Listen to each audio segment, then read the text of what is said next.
All right, welcome back, everybody, to the All-Star MMA Live Show, recapping UFC Vegas 66. But before we go into it deeper, a word from our sponsors. Do you love breakdowns?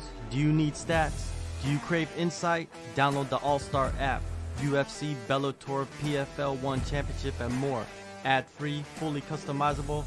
Download the best app in the business. Link in description. All right.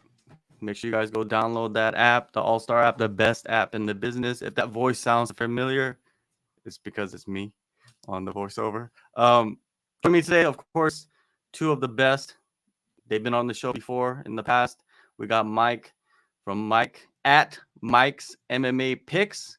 Mike, how you doing, man? How's life treating you? Doing well. It's been a hell of a year. It's been an incredible run. Amazing how many UFC events we've had. I believe 42. And just looking to catch up with you. Pleasure to be on with you, John. I believe this is our third time together, and looking forward to chatting about the fights and everything that's been going on recently in the MMA world.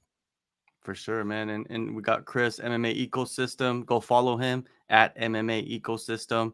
And Chris, you're in the Northwest. You know, there's a lot of stuff going on in Asian MMA. You're the man for that. And how's life treating you, man? How was 2022?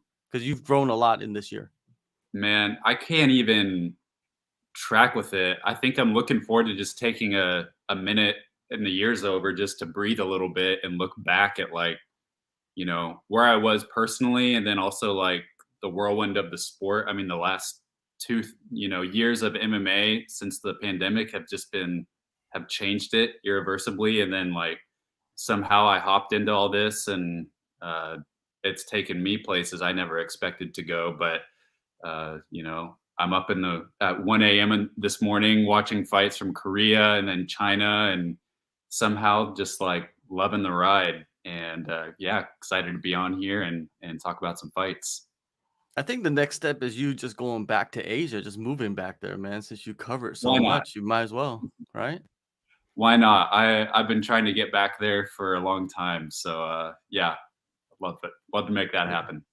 For sure, man. And we're on here today to recap and react to UFC Vegas 66. A bunch of good fights there, a lot of finishes. And we're going to kick it off with, of course, the headliner, the main event. A lot of people are looking at the scorecards. And, of course, judging. Judging is going to be always a topic that people are going to discuss after every UFC event. Most recently, like last weekend, Bellator had an incident with their scorecards and Douglas Crosby and his inconsistencies with his judging. And now he's not on the docket anymore. Mike, could you give us some insight on Douglas Crosby? Like, what's really going on with him? I'm pretty sure you're following that closely. I didn't have any plays on any fights that he was judging, but from what I hear, the Stotts fight, there were somebody had a 50-45 Sabatella, right? That was concerning. And then he flew across the country, right, and was involved in some horrific judging. It's interesting how in this day and age, the sport has come so far, yet the judging still consistently is an issue. It's almost as if the MMA decisions and the people who are watching, the publicists, the people who have media credentials, oftentimes have a better eye about what's going on inside of the sport than the actual judges. So I know a few, like Ariel Helwani and others, have really chimed in about what's going on, and I want to know what they're thinking. And sometimes they're not held accountable. They're not held to the fire, and that's the problem, I think, right now, that they make a horrible judging decision and then they're gone, and then we don't see them again. And then a few months later, they're in a main event or a co-main event, and they're making big decisions that impact the lives of many fighters, and we know how that stuff rolls downhill. So it is very concerning.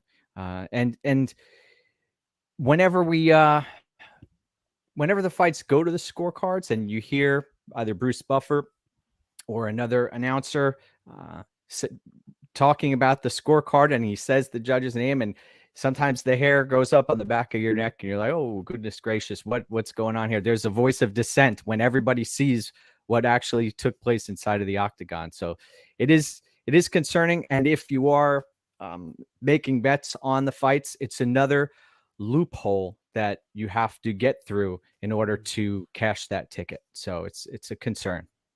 Yeah, let's get the scorecards of the main event on the screen right here, and we can look at it all at once. We got some interesting scorecards, man. You got Derek Clearly. He gives 49-46 to Jared Cannonier.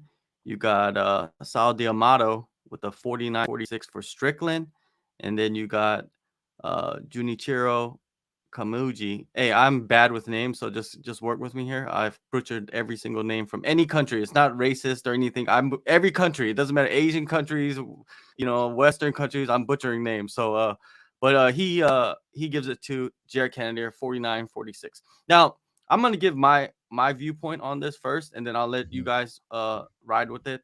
What I think is this fight, just watching it as a spectator, it was such a close fight. Like every single round to me was so close, right? Just like back and forth. Both of them are landing.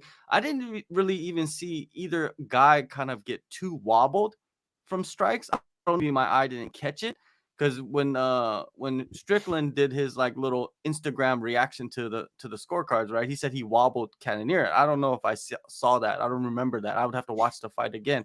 But these scorecards, right, even though one is like clearly for Cannonier and the other one is clearly for Strickland, I feel like this is something that could happen in a fight like this. This fight was so close to me, in my eyes, just watching it live. My instant reaction to it, that's how I felt. Chris, what did you see in this fight? Yeah, I mean, if you look at these scorecards, I feel like my first reaction is that no single judge agreed on any of the rounds. So like every single round, there was a judge that gave it to either guy. And, the stats show that, the fight was incredibly close on the numbers. And I kind of skimmed back through the fight, and what I kept noticing was, Sean Strickland, that there's so many small movements. There are so many small movements, really small misses, punches, strikes that just barely touched. And when you have three judges that are sitting at different points, different judges are going to look at a strike and think that missed. Other judges are going to think, that was a hit. And so it's totally not surprising at all to me that, no judge, none of the judges were unanimous on any of these rounds, just with as small and I guess like micro the difference was in each round. Mike, what about you, man? Yeah.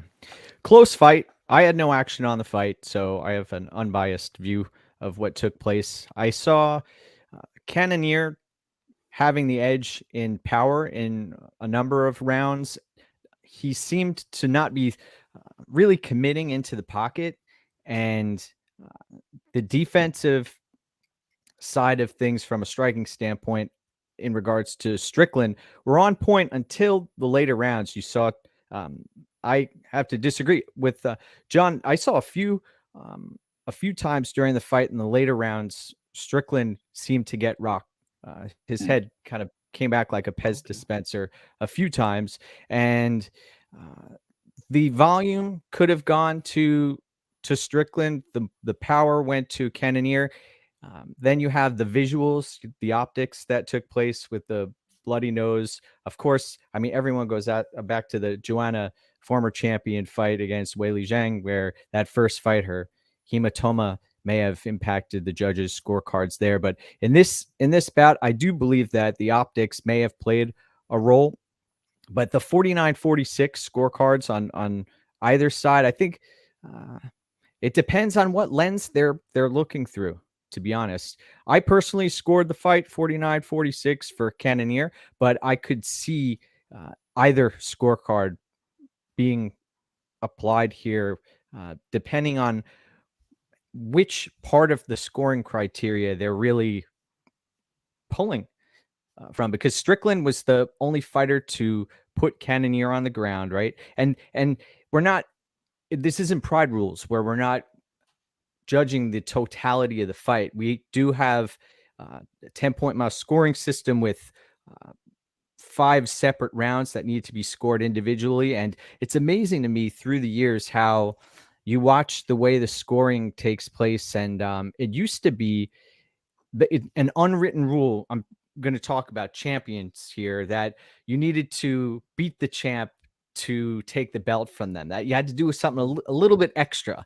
Thank goodness we've gotten away from that to a certain degree, but we haven't talked about the Paddy Pimblett stuff and how dangerous that is, you know, the home cooking. And even though the fight wasn't in Europe, but you talk about the corporate kid, how that works. But in this specific spot, I scored it for Cannonier, and I thought the judges did come down with the right, at least the right fighter won the fight, but it was very close. And I personally, man, it's frustrating because someday we're going to have to get this figured out. If it means having 5 judges, I don't necessarily agree with the live scoring situation. I think that opens up a whole new can of worms. So if you have somebody up on the scorecards, they could potentially coast the rest of the way, and then that changes the complexion of the fight entirely. But there has to be a better way, especially, you know, I try to think positively, but I realize that we're dealing with an archaic system that does not want to budge and doesn't want to change. So it's a tough call. What are your thoughts on it, John? Before I get to, you know, react to what you said, I wanted to just go over the statistics of the fight, right? Sure. If you go over onto the app, you know what I mean? If you guys have to have the app, you guys can see the statistics. I'm going to read off the statistics. Strickland, he landed a total of 157 strikes. Cannonier, 141. Significant strikes, 152 for Strickland, 141 for Cannonier. Headshots, 126 for Strickland and 57 for Cannonier. Body shots, 60. Kick. Yes? I was going to say, let's talk leg kicks as well. Yes. I'm waiting to hear those in a minute. Okay. So we got body shots. You got 60 for Cannonier and 24 for Strickland. Leg shots, you got 24-2 for Cannonier. And then Strickland had 1 takedown in the fight. Now, this fight, man, it was so close. I just, you know, these are the fights that they need to study.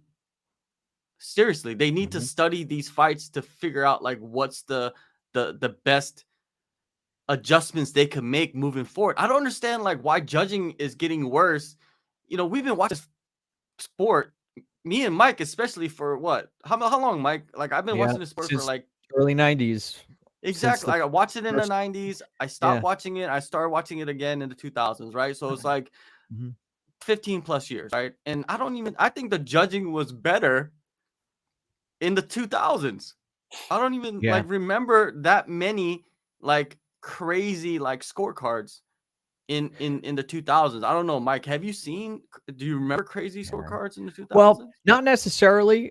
I'll be honest, it seemed like wrestling was very dominant back then. So there weren't as many close fights, I'll say that. Usually you had a lot of finishes or one discipline would dominate the other. But I don't remember it being like these days. I mean, especially with like the Ankalaev scorecard the other day, that blew my mind also. And there've been so many. You know, the Josh Emmett fought earlier this year against Calvin Kattar. There've been a bunch that have really stood out, and it depends on what you're looking at, really, what you're valuing. The Hyon fight against O'Malley, that was another one. You make a great point about that, is that before, like one discipline was probably dominating another discipline. So the styles would clash and then one style would dominate the fight and the judging would be easier, right? It would be easier for the judges to score rounds because you would see it clearly. Now the skill level is so high, everybody's so well-rounded to where the fighters are getting better, and advancing in their skill set and their knowledge, but the judges are not. Chris, what do you think? Does that make sense? Yeah, I think I definitely agree with that take that it doesn't seem like judging. I mean, I've been watching MMA since like 2007, and I haven't seen anything like change in my 15 years of watching MMA. It still seems like it's the same as it always has been. Back to 2013 when we were talking about GSP versus Johnny Hendricks, like everyone was having the exact same conversations. What can we do to fix judging? And we had these exact same podcast shows, and it was just like it's such a frustrating part of being an MMA fan. One of the many things that we just have to put up with. And the thing that is crazy to me is like recently, like the last week or two, so many of these decisions have been 5-round decisions, right? It was the Sabatello Stotts decision, and the Pimblett decision, that was a 3-round, but then you have the Ankalaev Blachowicz decision, and then last night's decision. It's like 5-round fights are supposed to be 5 rounds so that they're more definitive, and the right guy, it's supposed to be like so that the right guy definitely wins, but the skill level and just like the margin of error is so small that you have to go through some of these fights with a fine-tooth comb to really find out who landed one more strike during that round, who landed a little bit more damage. And then when you throw in like 3 judges with different vantage points, just like good luck. And at least last night, like I'm with you, Mike. I do agree with that decision. I had Cannonier winning, but Sean Strickland has every right to be frustrated with that because only he knows, and Cannonier knows how much he actually landed truly, or felt that he landed. So yeah, it sucks, and provides plenty of content for us to talk about on these shows, and lots of interesting banter with fans. But I don't know if there's a day ahead where we eventually are looking back at this as a previous era. Mike, when you look at these main events, right, they're 5 rounds, right? So there's more to score. Should we add, how many judges are usually available for each event? I don't really know these like details. Maybe there's about 5 judges, right? Most likely for each event that they rotate. Right, they rotate judges in on the card. We know who the referees are, I believe, the day of the fight. That some of that information is out there, but man, I'll be honest, I don't know how they determine that. Why don't they just, if they do have a rotation of 5 judges for an event, maybe they should have more, right? Because like they said, they don't pay the judges that much. So why don't you just have more judges? Because you don't pay them that much anyways. Like give them some more work, right? And in main events, in 5-round fights, why don't they just add 2 more judges? So these cards could give, maybe a little bit more clear of like, because if you have more vantage points, right, then you could see you talk about the lens, right? You could see it from different lenses, more different lenses. I think you need more different lenses, right? Maybe you need 2 judges that are up at the, in the skybox, watching it from a top view, 2 judges watching it from the top, right? Like down into the cage. Maybe you need something like that. You know what I mean? I'm not saying that this is the solution, but maybe we need to add more judges in these main event fights, right? Like even in the Stotts fight versus Sabatella, maybe they needed 2 more judges just to make it more clear, and then to weed out the judges that are shitty, basically. Mike, what do you think? What do you think are the solutions? It's interesting because it seems like the same judges, like Adelaide Bird and others throughout the years, they're always around, they're always resurfacing, and I don't know what they have to do to get pulled from a fight card, or as far as if they consistently are there's public outcry that there was the wrong decision was made, and it's crystal clear that that's happened. There are no real repercussions that we've seen, and that's disturbing. The other thing people have said, take a look at boxing. Boxing's way worse than what we have. So I hope that people are able to view this with an open mind and realize that change is possible, because it is.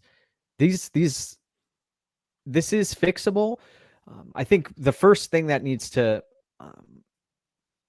be worked over is the scoring system. Whatever the judges are valuing and scoring, that information needs to be disseminated to the fighters and the coaches, etc., so that they know what will be valued when they're inside of the octagon. It wasn't long ago. Do you remember Chris Lytle against Matt Serra on the Ultimate Fighter? This was a long time ago, but that fight, there was a lot of stalling against the cage. A fighter was basically rewarded for not being taken down. I believe Lytle was trying to get the fight to the mat, and it was just not happening. And Serra won the fight, but when you went back and watched it, he didn't do much at the time in the fight. There was so much hanging in the balance. You know, it was the Ultimate Fighter winner who ended up going on to defeat Georges St-Pierre after that. So the magnitude of what's happening really should force some change. When you talk about fighter pay, also, how much hangs in the balance there, right? There's it's everything for folks who are investing their time and energy and months of a camp to let's get it right. That's really what it comes down to. So if it was me, I mean, I don't have no power, but I would take a serious look at having 5 judges. What's the problem with having 5 judges? Really, it doesn't change what's going on. You get an additional few sets of scorecards. Do you remember, was it the Moroz Kovalevich, where they came in and actually were rewriting Switched the it? scorecard? Yeah. They had the pen out and I was like, what's happening there, man? Yeah. But there is room for change. So the scoring criteria, I believe, needs to be illuminated, and it needs to be fighters need to know what they need to do to win. Because if you have a judge who views damage as a priority, or you have positional control, if you're rendering someone immobile, right? You have their back, you have a body lock in, and you are rendering them immobile. Who was it? Was this Feely? Who did Feely fight in his last fight? I remember this. Andre Feely. He was fighting someone who was throwing punches behind him, and Feely had the back the entire fight. I have to find out who. Maybe somebody who's watching can remind me. But that was a fight where it went to the scorecards, and people were like, "What do you value?" So we need to, as far as judges, get back to the fighters in the camps and tell us who, what they value. I'm looking up Andre Feely. Yeah, it's weird because, like, when you think of total strikes, right? Like you said, somebody was like tapping somebody like this, right? So like even those taps are being Bill counted Algeo. as strikes, It's something. right? These taps are getting counted as strikes. These little hammer fists are getting. Well, this doesn't look good, but I'm saying like those get counted as strikes, right? And what is a significant strike? Yeah. Yeah, and everything there's is levels. subjective. Exactly, right? Even So it's scoring that you read off those scores, those the total count, that's all subjective as well. You have somebody who's sitting at cage side and measuring how many strikes are landing. It's at one point, I believe it was Fight Metric was the name of the folks in charge of that. So it's really interesting how that works out. So I remember when the scorecards for Andre Feely and Bill Algeo, you had Feely with the back of Algeo, body lock in. He's hunting for the rear naked choke, and Algeo sitting there landing. And I believe there was a judge who valued that. But you had Feely who basically took Algeo out of his world, although the world is his ground, right? The ground is his world, but then was rendering him immobile. So how much value do you have there? What do you value? Do you value that? Do you value being in a dominant position?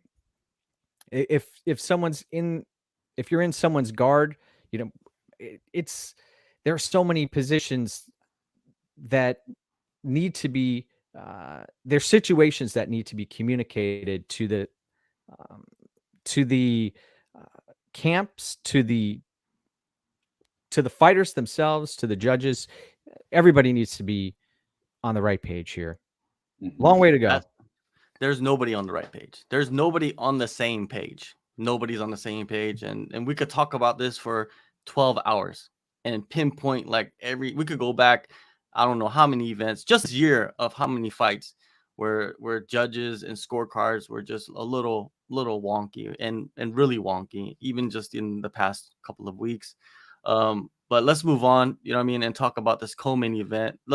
Something a little bit more positive, something much more. I thought this was a very, very good fight. I thought this was a very highly skilled fight. I thought Arman Tsarukyan, this guy, man, I think like he's one of the most well-rounded fighters in the lightweight division. I'm talking about well-rounded, like all-around fighter, like cardio, wrestling, grappling, submissions, striking, all of it put together. I think he's one of the best, if not one of the best in the whole UFC, like every division. He can pretty much do it all, man. And people always talk about finishing fights. The kid is only 26. Yeah. And he's very high level and everything. Just imagine him at 28. He will become one of those guys where he's going to be finishing fights. Just give him some time. And they're like, oh, the fight was boring. I didn't think the fight was boring. I thought the fight was really good. I thought Arman showed a lot of improvement in his striking in this fight as well. And he's getting better. He's landing more power shots. And Demir, he's a guy that a lot of people don't want to fight, right? Because look at his record. He's very, very good, right? He's very good at defensive wrestling, but Arman is just too good at wrestling, just too good at wrestling. And I thought he won his last fight against Gamrot. I like Arman. I think he's a future champ. I think because Islam is tied in with Habib, he gets more shine, and of course he's going to get the push more. But Arman, I think he's right there, maybe a notch below, right? But eventually he's going to be a terror in that division, right? In that top five. And Arman, I talked to him before this fight. He told me that nobody wanted to fight him. That's why he took the fight against Demir, even though he's friends with Demir. Like he's trained with Demir, right? He didn't want to take this fight. But he took it because Demir, he'll fight anybody. From what I heard, behind the scenes, Demir doesn't care about like, oh, they trained a tiger together, right? Yeah, they trained a tiger together. Not too much. But enough to where they know each other and stuff like that, right? They probably have some insider info, and they probably have like insider info from camps behind the scenes and all that stuff. But anyways, I thought Arman did tremendous in this. Chris, what did you think about Arman's performance? Man, just like personally as a fan, I just feel like Arman is becoming one of my favorite fighters to watch. And I was just thinking, like, this guy, he fights like a flyweight. And he moves like a flyweight. He's just nonstop. I was trying to think, does anyone in MMA and like the UFC have more of like an intense wrestling drive as he does? I mean, he was just like gunning for that takedown at every moment, and I love the fight too. I don't know what you're thinking if you didn't enjoy that fight. I mean, we all have our personal taste, but I love the fight. And as it was going on, I was just like daydreaming, like, can we get him versus Islam in a year or two for 5 rounds? I found myself wishing that that fight was 5 rounds last night. I would have loved to have seen 2 more, especially with as close as it was. But yeah, it was good to see like these 2 guys, like you said, the 2 guys that no one wants to fighting each other, and a lot of similar skills, really good wrestlers. And thought Demir was so hard to take down. His takedown defense just held up for so long, but there's just no one or very few people truly built like Arman to just be able to have the conditioning to push for those many takedowns. I think they said it on the broadcast too, like people don't understand what it takes to go for 15 takedowns in a row. Like that's ridiculous. And I used to train a little bit of MMA, and like, yeah, going for one takedown takes it out of me because you're using your whole body, every single muscle. And Arman is just built different. And I'll always be there to watch his fights because, man, they're a whirlwind, every single one of them. Mike, is Arman underappreciated? He's the real deal. But he's definitely the real deal. By the way, that Bill Algeo Andre Fili fight, before I forget, Chris Lee was the judge that actually gave the fight to Algeo, despite Fili maintaining that body lock and almost having the rear naked choke in while Algeo was trying to land those strikes. So Arman Tsarukyan, what I was blown away with, I know that he has a great gas tank, but that was insane what took place. Boundless energy, 3 full rounds. And then when it came to the striking on the feet, he was getting the better of many of the exchanges. We knew that whipping kick to the body, we knew that was coming. We saw that last time out. Now, this was a fight where he suffered that loss. I thought that was another controversial decision, right? His last fight. Mhm. So that really lit a fire under him. And he came out and proved a point. I think one of the fighters, he said that that didn't want to take him up on the offer. John, you did the interview. Was it RDA, I believe, was one of the fighters who didn't, Arman was trying to get into a fight with him, and that didn't materialize.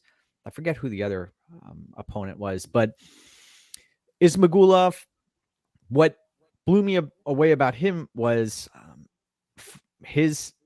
how many positions came down to hand control. They ultimately decided whether or not the takedown was going to be landed in its entirety, and that we were going to have some ground position established and maintained. Fighting the hands, it's a skill that doesn't get talked about often enough.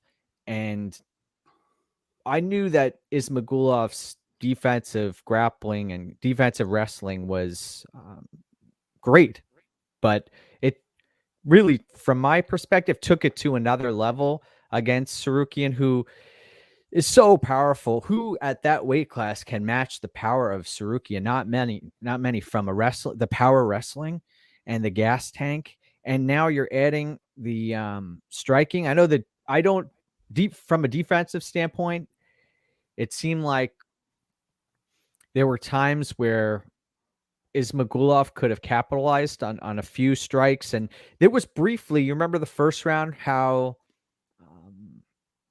I don't know if Tsarukyan went for a sacrifice throw or he tried something that he ended up having Ismagulov mounted him briefly. And then within a split second, he got reversed. So we didn't get to see too many scrambles on the ground. And Ismagulov, did you notice how he left the cage immediately after the fight and Tsarukyan was trying to talk to him?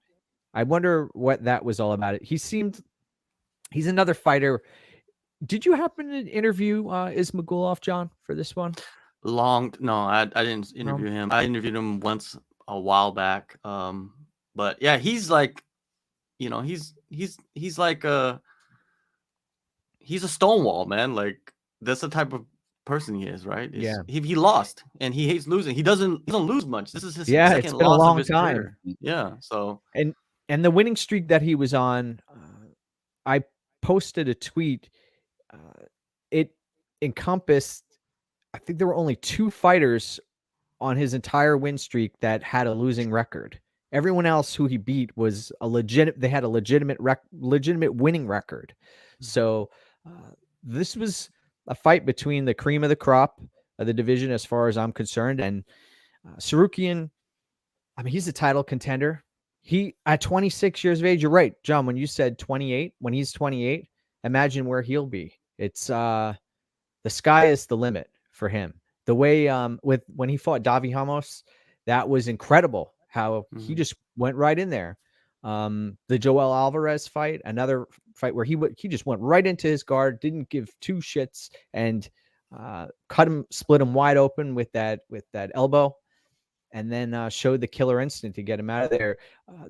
This is a testament, though, also to Matt Frivola, who performed very well against Tsarukyan, went 15 minutes with him.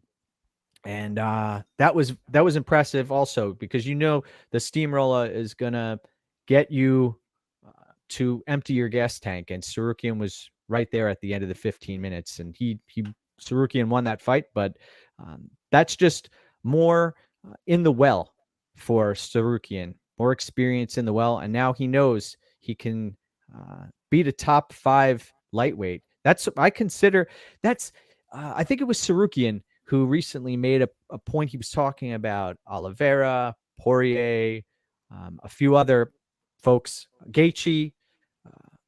I think that Tsarukyan could walk in right now and beat all 3 of those fighters. I would be interested to see the odds, though. Also, would they give us dog odds on that? I have no idea. I would jump on Tsarukyan in those fights. If there was odds, those fights were being made, I would take that bet. I would take those. I would put money on Tsarukyan to beat those guys.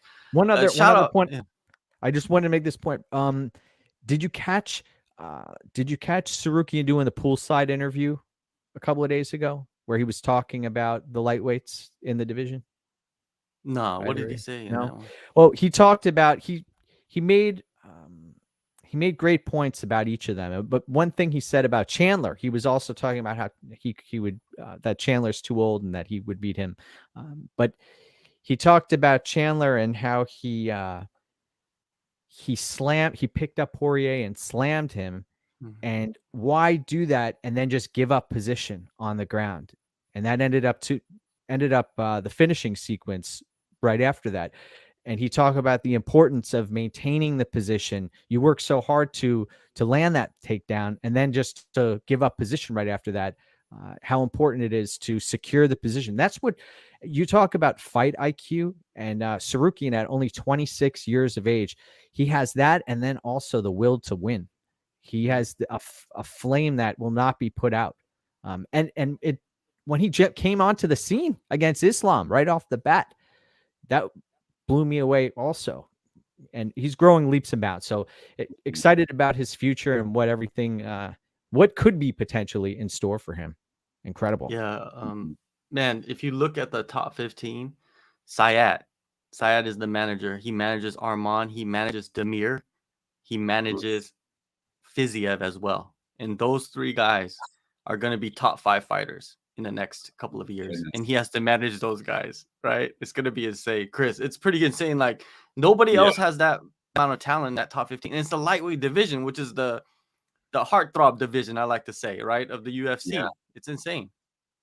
Yeah, I love it.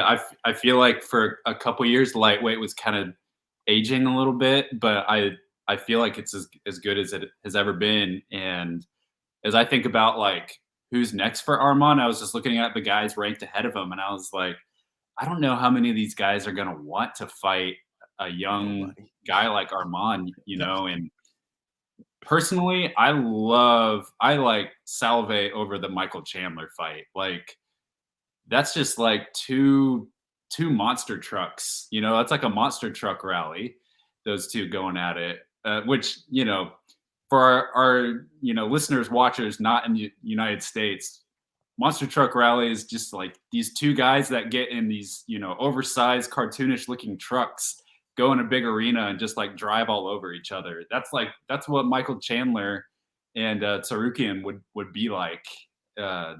Thinking about Chandler's wrestling, I feel like that's like the fight that makes the most sense for me. Of course, I'd love to see like an RDA fight as well, but I don't know who else is going to want to fight him, like Gaethje, Oliveira, Poirier. I don't know if they're going to want to fight someone who's outside of the top 5. But in lightweight, it's like there's like 12 guys that are in the top 5. Like any of them could be right up there at any time, and it just sucks that like they all have to take each other out, like Demir and like Tsarukyan did last night. But fortunately, there's a lot of matchups. Pretty much any matchup that you can make would be amazing. It's about name value once you get into that top 5. And Arman, let's be realistic, he doesn't have the name value. He has the skills. He has the skills, and all he's got to do basically is just take every fight the UFC offers him and then build. He's gonna be in like that Tony Ferguson position. That's what he's gonna end up having because everybody's gonna try to avoid him. You know what I mean? They're gonna have to force one of those guys to fight Arman, somebody that has name value on a pay-per-view slot, like a co-main event, something like that. They got to put him in that position. Like Fiziev, he's having that problem right now, right? He just beat RDA, but now nobody wants to fight him. Like he's pushing for the Gaethje fight, and maybe they're gonna force Gaethje to fight Fiziev, but like Arman needs that. He needs one of those name value guys to face him in a main event, maybe a fight night in UFC Columbus or something. I don't know, right? Some kind of position where they could put him in front of a lot of eyes against a big high profile fighter, and then he could build off that. But is the UFC ready to do that for him?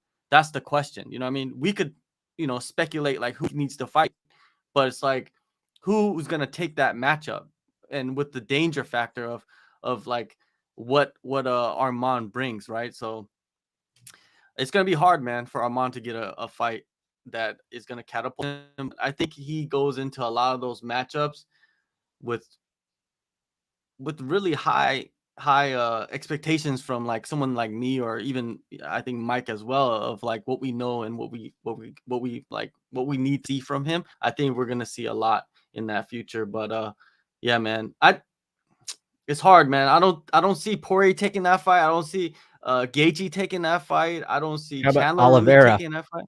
Oliveira, yeah, that's the fight, right? Like that. Oliveira is a guy that would fight, but I think he's at that point now too, where he was the champion. He just lost the title. Now he's looking to make big money, right? And that's where he's at right now, right? But who knows? Maybe he'll take that challenge. But until then, we will never know. RDA, I think he's not fighting at lightweight anymore. I think he's done at lightweight. I think he's at welterweight. He's going to finish his career at welterweight. Why cut the weight if you know you're not going to go for the title, right? Why cut the weight? That's 15 extra pounds. That's a lot of weight to cut, right? And he's had trouble in the past, I think, with weight cutting. So why risk it, right? Why risk it? So I don't think we'll see RDA at lightweight anymore. Let's move on to the next fight on the card. What is it? Amir Albazi, right? He's ranked, and he takes a short notice fight, or his opponent pulls out. Who was he? He was supposed to fight Alex Perez, who's a top 10 guy. He pulls out. Alex Perez has pulled out of so many fights, man. Yeah. I don't remember the last fight that he fought that he competed. And then Brandon Royval, he steps in to face Amir Albazi. He pulls out. He gets injured. And then they sign this new guy from the Contender Series, Sandro Costa. And Amir comes in and does what he needs to do, right? He comes in and gets the finish, right? And what do you think of him? I'm still undetermined about Amir because he hasn't fought like an Alex Perez. He hasn't fought a Brandon Royval, right? I want to see him face one of those guys to kind of like cement him as like one of the real contenders in that flyweight division. What do you think, Mike? Yeah, this is my favorite division in the sport, the flyweight division, to be honest. Flyweight and bantamweight. And you talk about those two, Alex Perez, right? He has fought at flyweight and he's also done well at bantamweight. He's had difficulty making weight. He came off a fight with Pantoja recently, and now Albazi, booking him against Alex Perez, that shows me that he is the real deal. But you look at his previous competition prior to the Costa fight, he fought Francisco Figueiredo, and a lot of fighters have looked very good against Francisco Figueiredo. So in this spot, Albazi, we've seen a submission game out of him last night. That how about that timed uppercut to end the fight? Very impressive. Killer instinct, solid cardio.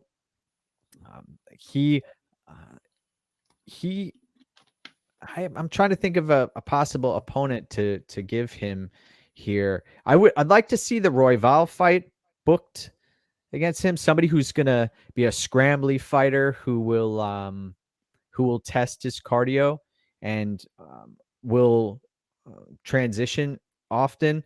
I'd like to see that fight.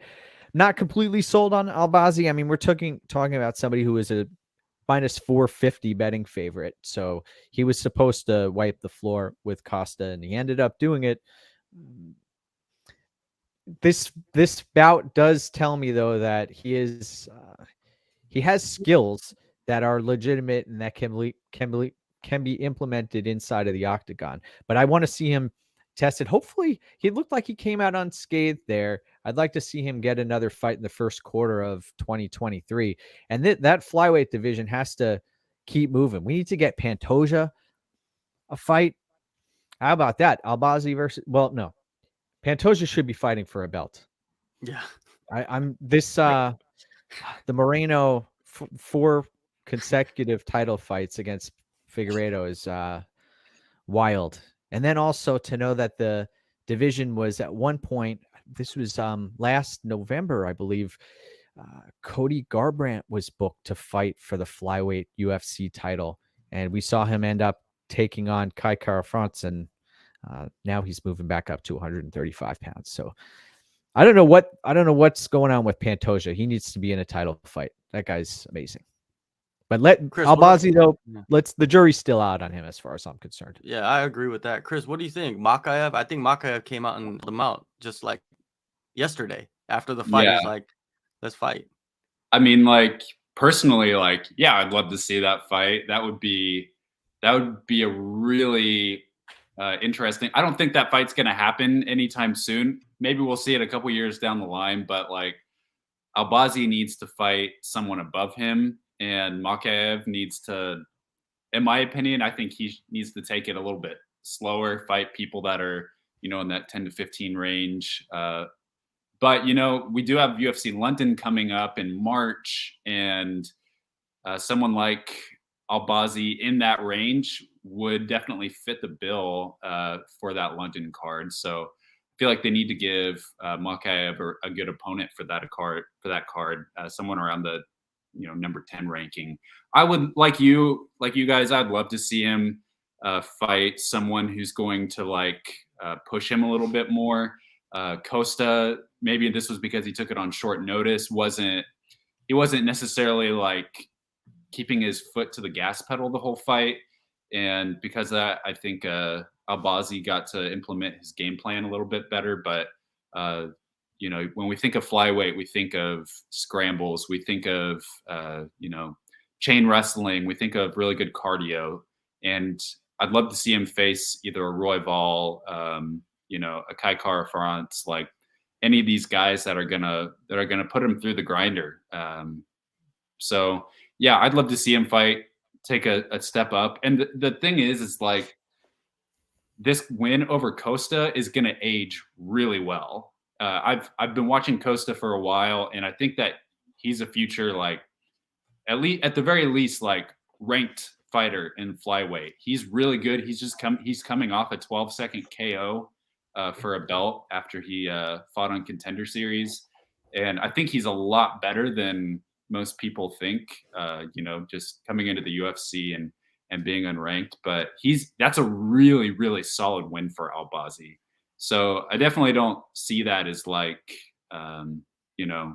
just to kind of, it is what it is situation where he just had to fight whoever was available. I think that was a really good win that's going to age nicely for him, but I think he's earned a step up for sure. Bruce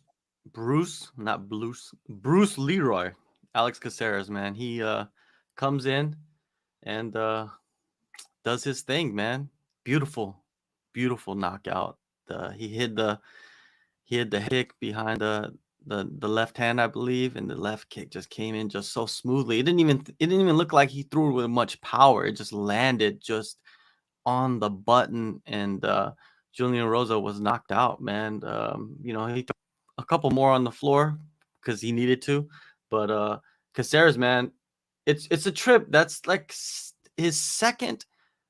Not Caceres, but for Juicy J, that's his second time being knocked out with a head kick from a shorter opponent. It's a trip, like how that plays out like that. Juicy J was looking really, really good with his third run in the UFC. He was on a 3-fight win streak heading into this fight. This is the matchup that he wanted, somebody that's on that top 15 or the verge to prove that, hey, I'm a top 15 guy. He goes in there and Caceres had just more to prove, man. It was Caceres' night, and he looked beautiful. Mike, what are your thoughts on Caceres and like what's in the future for him? Because he's just a guy that is he a gatekeeper? Are we saying that about Caceres? Yeah. One of my favorite fighters on the roster, Alex Caceres. I ended up losing money in this fight. I had a bet on Julian Erosa here, and I've got to be honest. You look at up and down the resume of Alex Caceres. He's not known as a power puncher or a somebody who lands head kick knockouts, and that was only the fourth TKO/KO victory of Alex Caceres' career. Though he's a rangy fighter, and that Julian Erosa is going to come forward. He said that, I believe. Did you interview Erosa for this bout? I did. Okay, so he may have said it in your interview. I know he said it in others as well, but that he was going to come forward, that he was eventually going to break Caceres, and I believe he's a man of his word. But you are at the mercy of the strikes that are coming back at you, and it was something that he didn't see. That kick, you're right. He held that behind, and that hand came through, and then whoop, lights out. So I was impressed with Caceres. I believe that's his 26th or 27th UFC fight. We've seen him grow up in the octagon. I love his interviews that he does, and the mentality that he has both inside and outside of the octagon. Great guy. And it's not about being the best for him inside of the octagon. It's not rankings. It's not even about the opponent who's across from him. It's about him getting better every time out, and that process, and walking away knowing that he did his best. So I'm a big fan of his mindset. Also, the way he fights, he doesn't put himself at massive disadvantages. He fought Sadiq Youssef last time out, and he was getting chewed up with leg kicks, and I saw Erosa was starting to do that in the first minute or so of the fight. They were trading leg kicks often, but he's been very durable. And one of the reasons we haven't seen a lot of knockouts from Caceres, and he's known primarily with his jiu-jitsu, we see a lot of submissions. The way he's able to move and not totally commit to his strikes, that's something that's separated him from other fighters. But here he did commit, and he ended up, that paid dividends for him, and also some extra cash in his wallet. Impressive performance. I also am concerned about Erosa now. He's been knocked out many times, and he's coming off of a fight where he looked great against Hakeem Dawodu, and he did phenomenal there. And the movement of Caceres, that was the definitive factor in this fight. So where does Caceres go from here? I'm not necessarily sure. He is a fan favorite. I remember when he fought Uriah Faber and also Yair Rodriguez. He had a very competitive fight many years ago against Yair Rodriguez. So he can compete with high-level competition. But this is a guy who's been with the promotion since 2008 or so. He's been around the block. There's a lot of life left in Caceres, though. I wouldn't be surprised if he ends up logging another 5 or so fights with the UFC. We'll see. He will. Great fight. He will. He's been with the UFC since 2010, the Ultimate Fighter season 12. He comes from a street fighting background in Florida. He is an interesting character, man. This guy is just he's an anomaly. He's an anomaly. Like who lasts this long in the UFC? Not many guys are lasting 12 plus years in the UFC and just fighting everybody and being still competitive. And it looks like he's actually might be getting better. He looked really good in this fight against a really high level version of Julian Erosa, man, and tricked him into falling for some of his his combinations, right? He lulled him into it. The movement was something that he kind of like fell into because the movement was so great from Caceres, side to side, back and forth, and the speed the speed, and then it's like pitching in baseball. He threw that like changeup on him with that head kick and just struck him out. That's what happened. Yeah, it's insane, man. I would like to go to the next fight, and Chris, this is the fight, man. Drew Dober versus Bobby Green. I took Bobby Green heading into this fight because I thought Bobby Green was going to be able to kind of ride out a decision. You know, it was going to be a close fight. They were going to go back and forth, and Bobby Green was going to be able to stay away from the power of Drew Dober, and I was completely wrong because Drew Dober went in there and figured him out. Second round, knockout. Chris, what do you think of that? Yeah, I love that fight, and I loved that, like, going into the fight, this was kind of the fight that people were circling is like, make sure you're watching this fight. It's going to be an absolute, you know, gun battle. And it totally was. Like you, I was also picking Bobby Green to perhaps win a decision. But so I was watching the fight, you know, thinking about the two styles of these two guys. Both are throw a high volume in every single fight. You know, they're right there and they're throwing a lot. And I thought that, you know, Bobby Green would be a little bit more elusive and be able to avoid, you know, what you said, like the power of Drew Dober. But with both of them kind of leaning in, I was just kind of thinking, like, when you have two guys that throw so much volume and are pressing into each other, it's often going to be the guy that throws harder that is eventually going to land that shot and or at least accumulate damage enough to take a decision. And this fight, like, you know, Drew Dober, he's that guy. Bobby Green is always fun to watch, both for his personality and also for his style. But you know, he hasn't necessarily been the type of guy to knock person after person unconscious. And Drew Dober showed that he is more of that guy that has that innate power. And so when the two go toe to toe, it's in this case it was the power that won the fight.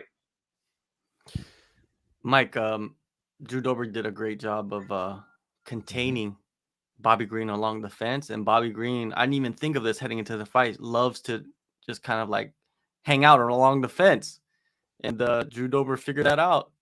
Right. And we saw what happened. Did you see that? Did you pick Drew Dober heading into this one? I picked Dober. I eventually thought that the power was going to pay dividends there. I also thought that Dober's kicks were going to end up neutralizing some of Bobby Green's movement because the upper half of Green's torso, he's so great at slipping punches, and but his lower body is there to be had. And I thought that was going to be an integral part of the fight. Not it necessarily it wasn't, but Dober, how he was able to corral Bobby Green, that was something I noted, and the power was on full display. You get Bobby Green, who keeps his hands down, who is willing to take one, to give one. Dober's not a fighter you want to end up taking those power punches from, and we found out. But we've seen in Bobby Green's career against Poirier and others, he can play around a little too much, but he was winning the fight. He was looking solid up until that moment, and then pow, lights out. And we haven't seen Bobby Green in that position in a while, but it was a testament to Drew Dober sticking to his game plan and believing in his coaches. And you know, it brings up a next question. I heard that Dober tied the record for most lightweight knockouts with Poirier now. They're both tied. He announced that after the fight. Yeah, very impressive. Yeah, so who's next? It was and he called out Jalen Turner, which I think Jalen Turner's another guy in lightweight division nobody wants to fight because he's the tarantula, man. He's a guy that yeah, like physically he's the most unique, right, in that top 15 physically, because he's so long. And you see what he did to Brad Riddell, right? Just dropped him and then club and sub, right? Like there's not many club and sub guys out there like where he gets that and he's so fast too for how long he is for that division. He's a danger.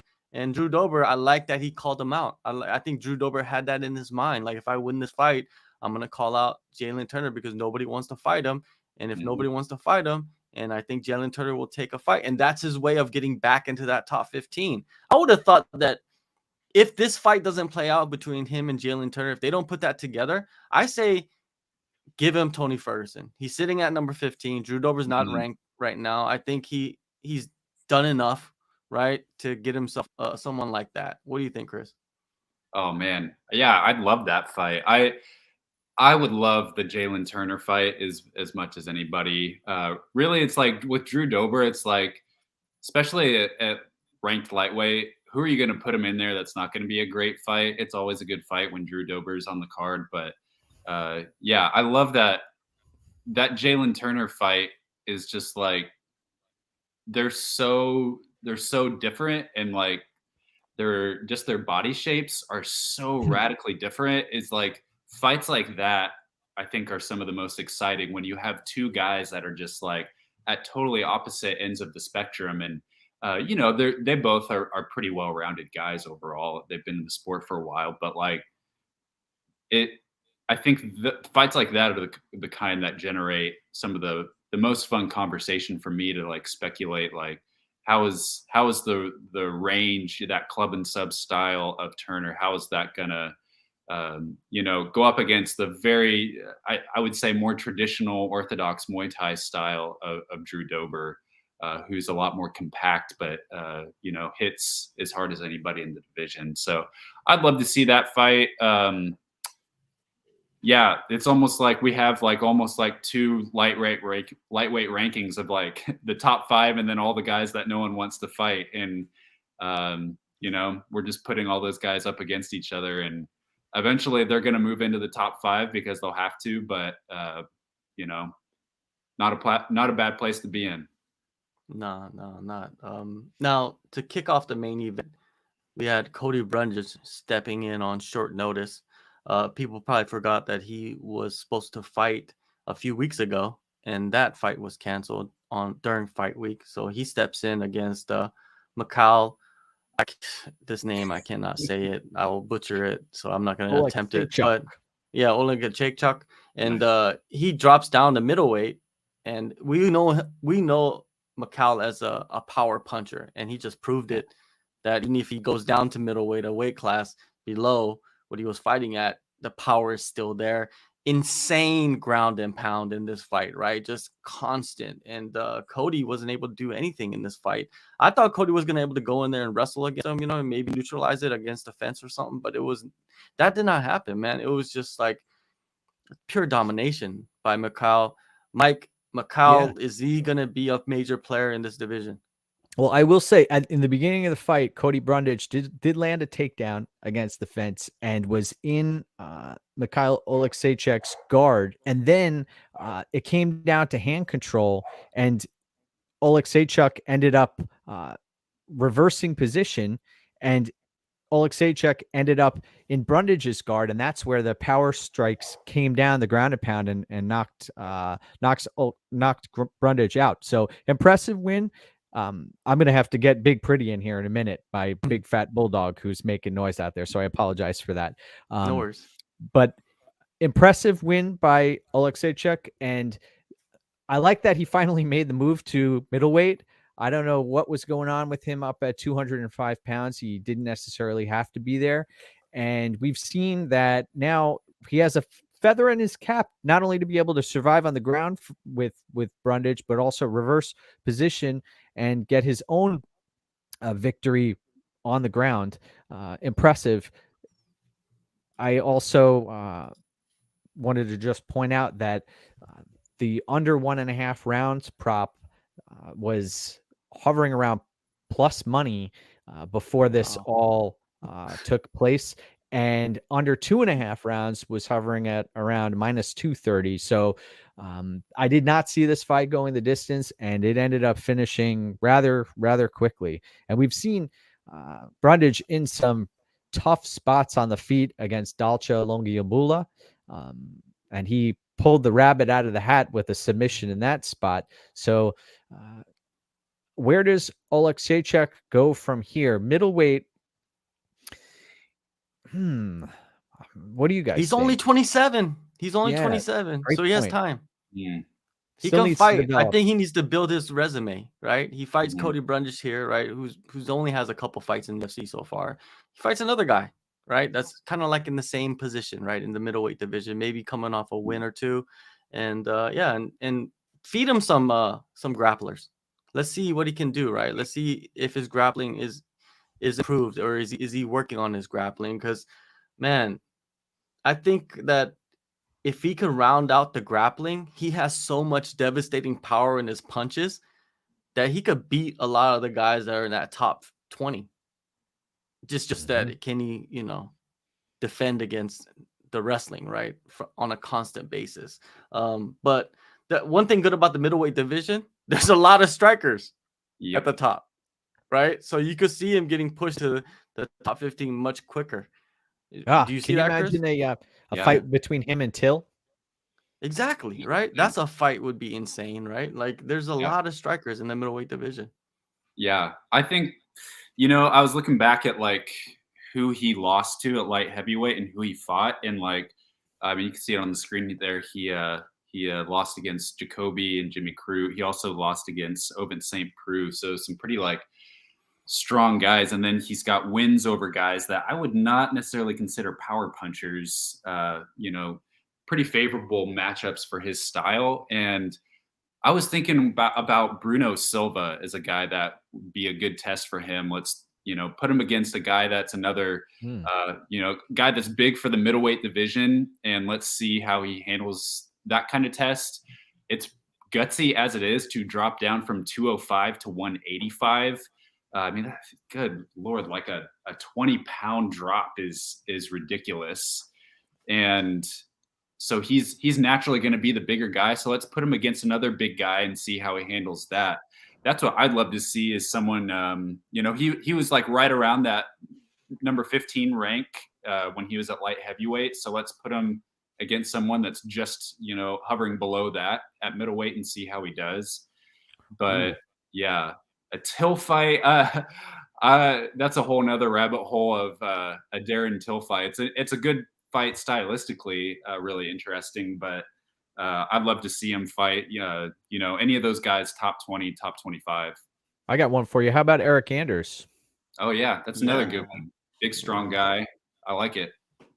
Yeah, that's a good fight. Those are good fights, man. I think there's a lot of exciting matchups in that middleweight division for Macau, man. I'm always tuned into his fights because he brings the violence, and we all love violence, right? Now look, that was the main card. Now let's look down at the prelims. Mike, I wanted to hit you up first about maybe someone on the prelims that you saw that performed really well, and you're like, okay, we need to keep an eye on this guy or girl. The trajectory of them, and to see, like, we need to look deeper into them, and any performances, right, that we should any performance that you see. Anybody? I mean, Manel Kape really stole the show as far as I'm concerned. He put a lot of doubters back in their rabbit hole. Very impressive. You got to see the ground game of Manel Kape. We haven't seen a Kimura locked up in a while in the UFC, and that was in play at the end of the first round. The cardio held up all 3 rounds, was looking fantastic for the majority of the fight. Got clipped late in the 3rd round, but other than that, very impressive performance from Manel Kape. I think he's shown us that he's the real deal here, somebody who has a very bright future. In fact, Albazi, I don't know if we can have those two end up locking horns, but that would be another interesting matchup too, if the division is continuing to be held up by Moreno and Figueiredo. But Manel Kape against Alex Perez, etc. Very impressive performance against Dvorak, who's tough as nails. We saw Nicolau have some success knocking down Dvorak, but Manel Kape put it on him. That fight could have been stopped, looked like a few times, and props to Dvorak for sticking it out, and he's tough as nails. So that was one of the most impressive performances of the night. Also, I just want to say, I know Mahashate missed weight, but that dude looked like he was a legit welterweight out there. At what's he, 23 years of age? He looks like he's completely grown out of the weight class. Yep. But Chris, very what about impressive. you? Who'd you see in the prelims that you'd keep an eye on now? Yeah, I mean, Kopp was my first choice. You also got Fakhretdinov was in there too, taking on Brian Battle. I felt like, for a long time, Brian Battle was one of those guys that was always underestimated, and then he looked really good against Takashi Sato in his last fight, and then people were starting to wonder, is he going to show like some of the holes in Fakhretdinov's game? Because a lot of people were saying about Fakhretdinov, like the knock is that he has fought a lot of guys that aren't that good, or like kind of a padded record. So some people, I heard the narrative of like he's going to expose Fakhretdinov, but that totally wasn't true. And he played a great game. It wasn't like, always the most exciting fight, but it was highly effective, and it was one-way traffic the whole time. And I would love to see that Michael Morales fight rebooked, because I think that would be such like two guys on two different ends of the two separate poles. But yeah, that was a great one. But Kopp, that there was just so much going on in that fight, man. What's not to love about that? But props to Pooh Bear for stepping in there against a savage from Russia and Fakhretdinov. But he's good. He's the real deal. I have a issue with this fight, and I'm gonna, before I let you speak, Mike, I'm just gonna say this. There's poor decision making inside that octagon, but there's also poor decision making outside that octagon. And I think this was poor decision making outside the octagon to take a short notice fight against a guy stylistically is your nightmare matchup. If you take a fight with like a full camp, like 8 weeks, 10 weeks to prepare for a guy, I could see why you would sign the dotted line. But on short notice against a guy that that stylistic, I don't know, like who signed off on that, right? Like, was it his management? Was it Brian Battle said, like, I don't care, I'll fight anybody, and respect to him for doing that. But still, like, when you're at this level and you have all this momentum for you, do you want to take that risk and take a L and like go one notch below when you could have just waited for early 2023 to take another fight, right? I don't know what his financial situation is or whatnot, but I don't know, man. It was like when this fight was put together, I just had a sick feeling in my stomach. I would have put the house on Rinat Fakhretdinov. Like, I would have put the house on him if I could bet from South Korea. Gambling is illegal here. But like, I picked Rinat, of course, if I was picking the fight. But still, Mike, what did you think? Yeah. Well, you saw how drained Brian Battle was on the scales. He still was in rough shape at the ceremonial weigh-ins after they shook hands. I don't know if you noticed, he just didn't look like he was there at all. And then you're taking on an opponent who has the ability to put you on your back and keep you there for extended periods of time. So it was a really tough fight for Battle. At one point, he attempted a ninja choke that was in for about a half a second, and then he ended up losing position there. Rough spot. It reminds me of when Kevin Holland, he was supposed to fight Daniel Rodriguez and ended up fighting Hamza Chimaev.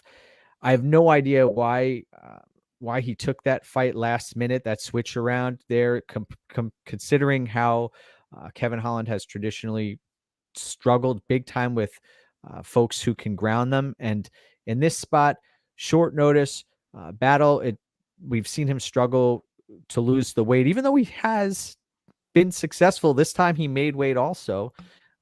So yeah, financially always a possibility. I don't know what was going on behind the scenes, but you're right that his momentum has come to a screeching halt. But Fakhretdinov performed admirably. We saw full throttle for 3 rounds. The cardio was not an issue in that spot, and he didn't give Brian Battle an opportunity to get anything off offensively. It was impressive. It was. That guy is going to be a problem for not. Yeah. He's going to be a problem. He's another Sayat guy as well, I Oh, my believe. goodness. Sayat, he finds those guys over there in Kazakhstan and, Kyrgyzstan and in Russia, and, they're coming through. The other fight I felt like we should probably discuss before we get into like the final topic that I want to get into before we shut down the show is the Saeed fight. I feel like the Saeed fight was a great fight. You know what I mean? This guy, I think he's one of the he's a guy that will fight anybody, and he has the skills to fight anybody. And he's still pretty young, I believe. How old is he? 27 He's years only old. 27, and he pushed himself into fighting one of the top 15 guys, I believe, in that division that nobody really wanted to fight in Saeed Nurmagomedov, right? And Saeed was winning that fight. His wrestling is so phenomenal. Like, I don't know if anybody has better wrestling besides the champ, that bantamweight division. There's not many guys that could wrestle. He's almost kind of like a not young, but he's almost kind of like a Arman Tsarukyan version in the bantamweight division that just hasn't had the experience yet. He just needs more experience, right? And I think this experience is going to be so beneficial for him. Even if he won the fight, it would have been beneficial, but he lost. I think it's when you lose after you've been dominating. I don't know if you're fully dominating, but you're winning the fight. It showed that this guy, you could put him in there with anybody and he's going to do really well. And we're going to see big things for him. Saeed, we know what he's capable of, and we should push him into some bigger matchups, right?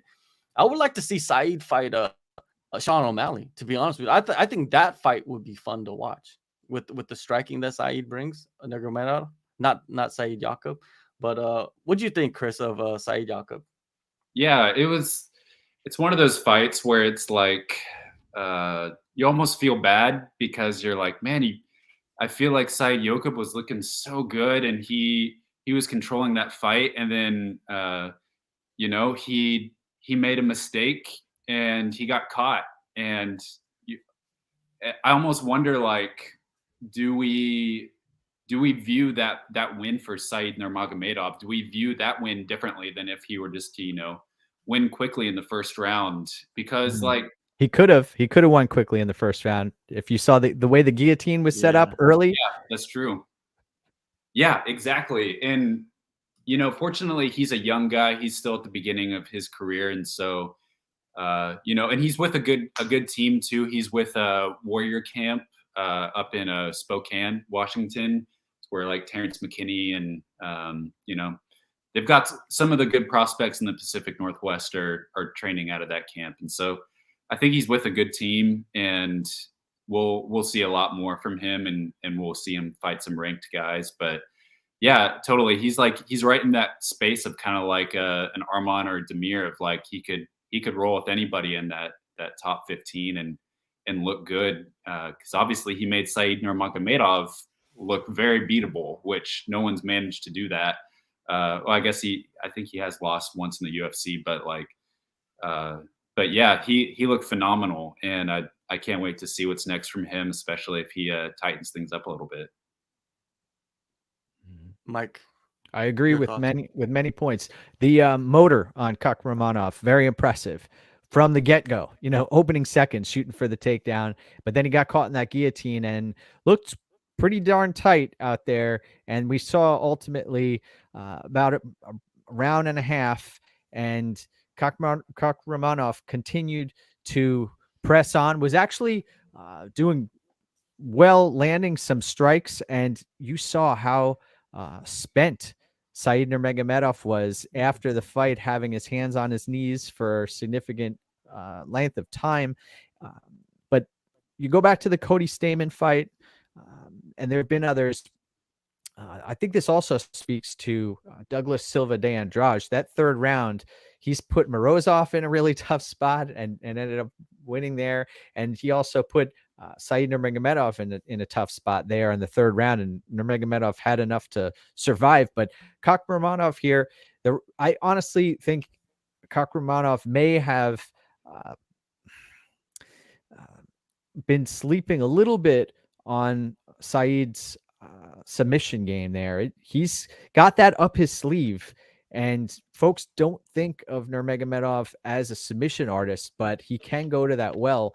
And did you see the subtle adjustments that were made when he got that choke in? And then Kakhramonov was tapping with both hands very quickly. So I personally had a bet on Said Nurmagomedov in this spot. I also picked Kakhramonov to beat Ronnie Lawrence. I remember during a breakdown I said, if I'm able to talk anyone off of Ronnie Lawrence and have them pick Kakhramonov or go with Kakhramonov in that matchup, that I did my job. That was my one job, to keep people from betting Ronnie Lawrence. And in this spot, I advised folks to bet on Said Nurmagomedov, and it ended up paying off. But it was one of those situations, though, where the odds ended up shifting to a point where Said Nurmagomedov closed as the underdog.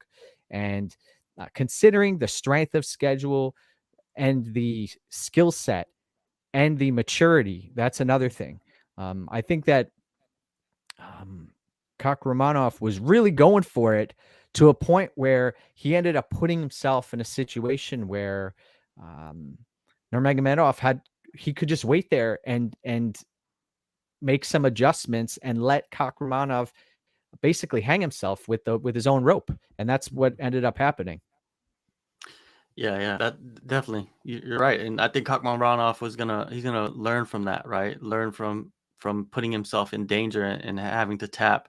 But yeah, Said, he's a good striker, high level striker with beautiful guillotine, beautiful submissions.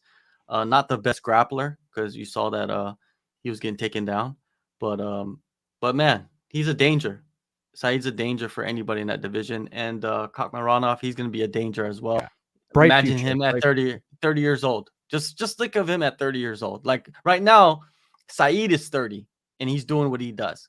Just imagine Said Yacob at 30 and what he's going to be able to do once he develops his skill set fully. His fight IQ is up to the level of the best of the best. He's the future, man. You got to put him in that category of like Adrian Yanez, like one of those guys that are the future of the weight division, right? You gotta put them together with him.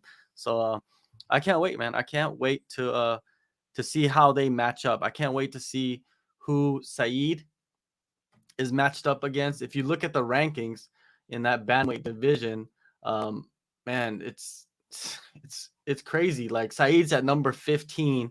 You got Shore at 14. You got Yanez at 13. You got Gutierrez at 12. You got Umar at 11. Ricky Simone, Pedro Munoz. So you think with Said, you got to put him against somebody that's coming off a loss, right? That's ranked ahead of him, right? Because you can't just have Said fight somebody that's unranked continuously. You can't do that. You got to give him somebody that's ahead of him coming off a loss, maybe a Munoz or a Song Yadong, or maybe even a Dominic Cruz if he's still fighting. But yeah, it's interesting, man. This is going to be something that's going to shake up the division. I think Said's going to be one. He's going to be in the top 10 in that 2023 in the mid best division, like June in the sport. or something. Yeah. Yeah.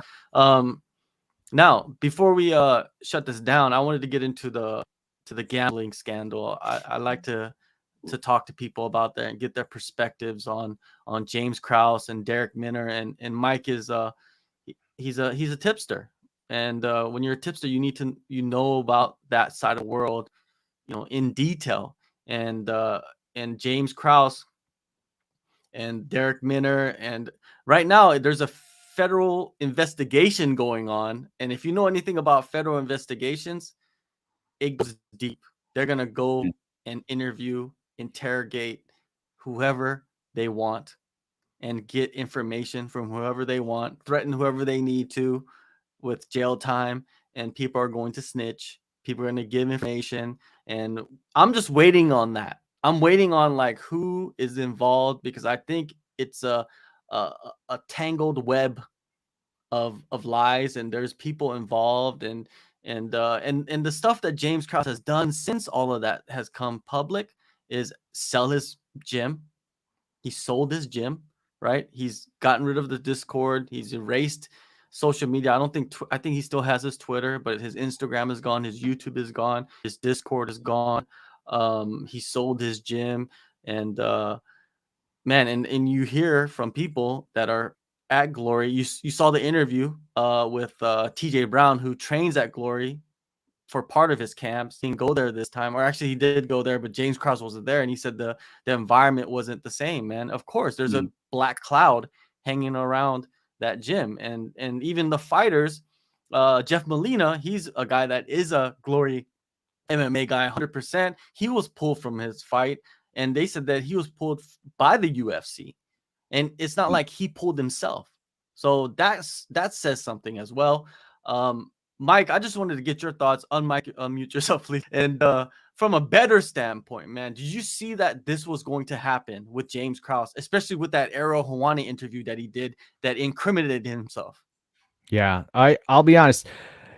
I know the investigation is ongoing right now, so we haven't heard anything from Krause at all. I haven't heard him make a statement about anything, and there haven't been any decisions made. But we've seen that the memo went out right a few weeks before this, and I'm waiting to hear what is going to happen. I'm sitting on the sidelines watching this all unfold, and of course, it sounds sketchy, some of the things that have been going on, especially the way the lines moved a few hours before the Minner fight, and then to see him throw that kick, it seemed like it wasn't a natural, organic situation that took place. And also the Helwani stuff. I mean, I didn't listen to the entirety of what Helwani and Krause had to say to one another, but it is concerning when you have coaches betting on fighters, and then you have bragging about it too, and then bragging about it, saying that you make more money doing that than actually coaching the fighters. It's a slippery slope, and I'm glad that it's getting cleaned up, because we need that in the whole sport and the industry, etc. And hopefully the facts come out. We're able to hear what's going on, because right now it's all speculation. We haven't heard from Krause, but the whole Discord and the Patreon, or whatever it's called, the YouTube channel, I can understand offering advice if you're predicting which fighter is going to win, but then to actually place money on them and the method of victory, that's when things kind of get blurred. Especially, I've noticed in other fights that things have they just didn't feel right. I'm not making any judgment yet. I want to see what ends up happening. But for honest folks who do their homework and spend 20 plus hours a week researching the outcome of the fight, and then making decisions about what we think will happen when we don't have insider information, then it gives us a sense that the game is rigged. And people who do have the inside information, that information could potentially get disseminated to certain folks, and then the lines move quickly, like we possibly saw. But there hasn't been any official statement yet. So I know that in Jersey they weren't taking bets on fights that Krause was involved in at one point in time, but I think that has changed. And in Canada, they made some changes also, where they stopped taking UFC bets altogether for a little while, and then they rescinded that. So I honestly, you probably know more than I do as far as what is actually going on. But I've been just reading snippets here and there, and I don't have any really strong takes until I understand what actually took place. But it is a little strange that literally everything has shut down. And also to have a Discord where you're a coach and you are sharing inside information with the public and the folks in general. It just seems very odd. It does seem like a conflict. It is a conflict, and no matter the way you look at it, it is a conflict because you're a coach. You're in the back during Yeah. fights. You're at the fight weeks. You're talking to coaches. You're talking to other fighters. There's so much speculation that could go deeper and deeper and deeper. Like, I bet you a lot of fighters and a lot of coaches are now thinking about the conversations that they had with James Krause during fight weeks going back how many years? Because James Krause has been a major figure in this sport for I don't even know how long. You know, I mean, he's been around as a fighter before even becoming a notable coach. So there's a lot of speculation, but just off of like things that have happened, especially with Dana White, right? Changing his tone from one week to the other. The first week was like, yeah, there's nothing going on, blah, blah, blah, you know. And then the next And week, then the he's like, bombshell they're going to broke. fucking federal prison. He goes from, there's nothing going on. You're going to fucking federal prison, Chris. You're going to federal prison, Chris. Like, when you hear that, right? There's something like happening behind the scenes. You gotta think that. Yeah, Dana knows something that we don't, even if he says that he doesn't know anything. And I just wonder, like, what are the actual like laws that are potentially broken that would elicit that kind of response and could get you locked up? I'm not familiar enough, but what just like annoys me is I think like, how did no one see this coming? And with all of the precedent that is set in other major pro sports, with baseball especially, there's been a lot of problems with this in the past with like Pete Rose, but like, how did no one see this coming, and how did we not set ourselves up to prevent this kind of thing? Because the result is that now, like, not only a gym has basically imploded, but like all of like that's affecting even greater than that of like, you know, I'm from the Kansas City area, so like to see this like affect all of Kansas City MMA has been affected by this is just like, did we really have to wait, you know, this long to let a gym experience this? And you know, I used to train at Glory MMA. I used to work just a couple minutes away, and I would go there after work. And then my first MMA events that I covered, which were just, you know, last year, were FAC, which was Krause's promotion.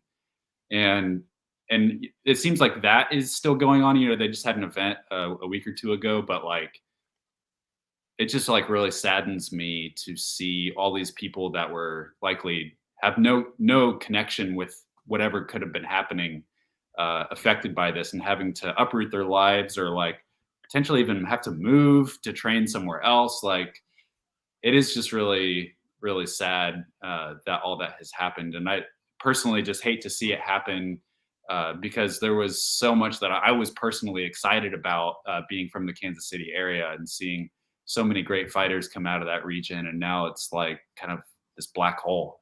And I also want to, you know, I think, Mike, you were wise to say like, I don't have like a super strong take on it right now. I know it's our job in the media to have takes on things and stir up discussion, but I want to be careful to reserve judgment until we hear what the facts are and hear what the result of the investigations are. I'm not saying that I think Krause is clean, but I know it's only fair to reserve judgment. But I know I can understand why people are like frustrated and want to throw rocks at him because like this is such a big deal, and it's messing up a lot of things that we love in the sport. Yeah, the integrity of the sport's paramount. It should be. Yeah. I just like I hate that it came to this. Like we could have avoided this by setting some better ground rules, you know, a couple years ago. Well, you know, they're looking at the UFC, right? They're looking at the UFC to handle this in a way. They're looking at them, but UFC, if you look at how they run their business, it's all reactive, right? They always react to a situation. They don't really, you know, they probably have certain things put in place, but it's not, you know, it's not solid. It's not something that the fighters are like, ooh, you know, you're gonna get in trouble. It's not like that, right? It's now going back to what you were saying, Chris, about the fighters, right? They could give I don't know. They could give James 100% loyalty, right? Because it seems like James is a very loyal guy with his fighters, and a lot of his fighters, have nothing good to say about him, right? And they Right. probably given him great advice. Yeah. I just want to say, did you guys catch that Instagram thing with Moreno? I believe Exactly. loyalty, exactly. and then he left for Fortis, I believe. Oh, did he? I thought he Yeah. was in Las Vegas. I apparently he met with Saif and the crew over there. Okay. That was the latest, but I'm not 100% sure. But he did solid work with Moreno and won him the title, right? So, man, tough spot. Yeah, when you look at the Continue on. fighters though that are loyal to him, right? And that have been with him for years and years and years, they also are going to have an asterisk next to their name because of this situation, especially if James Krause goes to federal prison, all the evidence comes out that dirties the whole gym. And now when they go to another gym, are people going to be very hesitant to trust these fighters? Will they be accepted with open arms? You know what I mean? Like, this is something that, we got to look at it in the future. Like, what's going to happen with all these fighters? There's very talented guys in that gym that are not even in the UFC, but they've been with that gym for, let's say, 2-3 years. Undefeated guys coming up. You know what I mean? The next guys in line to get into the UFC to be the next stars, right? It's gonna be rough, man. The aftershock of this, we haven't seen it yet, but it could be tremendous, man. It could be something that really messes with a lot of fighters and people connected to that gym. Even Lauren Sanko is connected to that gym. She works for the UFC, right? Maybe, who knows, man? I've heard that they confiscated a lot of laptops and stuff, right? And they're digging into all of that stuff. Did they protect themselves? I don't know. You know what I mean? Like, this is just all speculation, but from everything that has happened, it doesn't look good. It doesn't look good at all. And from what I'm hearing behind the scenes that I can't talk about on air, it doesn't look good, right? It doesn't look good at all. And the thing about the Ariel Helwani interview is that he was people in the betting community that I talked to, they said, man, he was so smug. He was so arrogant to a point of being so annoying, right? And then on top of that, he admitted to criminal activity on the show with a high level of arrogance. And I wanted to ask you, Mike, about this: is account takeovers, is that legal or illegal in gambling? I believe that's illegal. I would never advise something like that. I would never even think of offering or knowing anybody who would do something like that, to be honest. You should have your own accounts and make your own plays. So it's concerning. And what's interesting also is that he kind of just burst onto the scene and then just blew everything up. The YouTube channel, the Discord, etc. It had a mind of its own. And then all of a sudden he ended up on Helwani's show. And I'm thinking to myself, I thought he's a coach. And then all of a sudden now he's offering betting advice. This is just very strange. And I want to know, like, is there a timeline here that we're working with? Like, and I heard Dana White say that he mentioned something like, do you think I know? Do you think I know what's going on? You think they're gonna tell me to share the information? So I'd like to know what's going on. If there are fighters out there who are shooting for first round stoppages on behalf of their coach so that they can get paid, of course that's a big no-no. And it's overall a black eye for the sport. And I want to know what's going on. I would never like the whole account takeover thing. Yeah, that's definitely something that should not be a thing. And he said it right on the biggest show in MMA, right? The biggest show in MMA, the MMA Hour.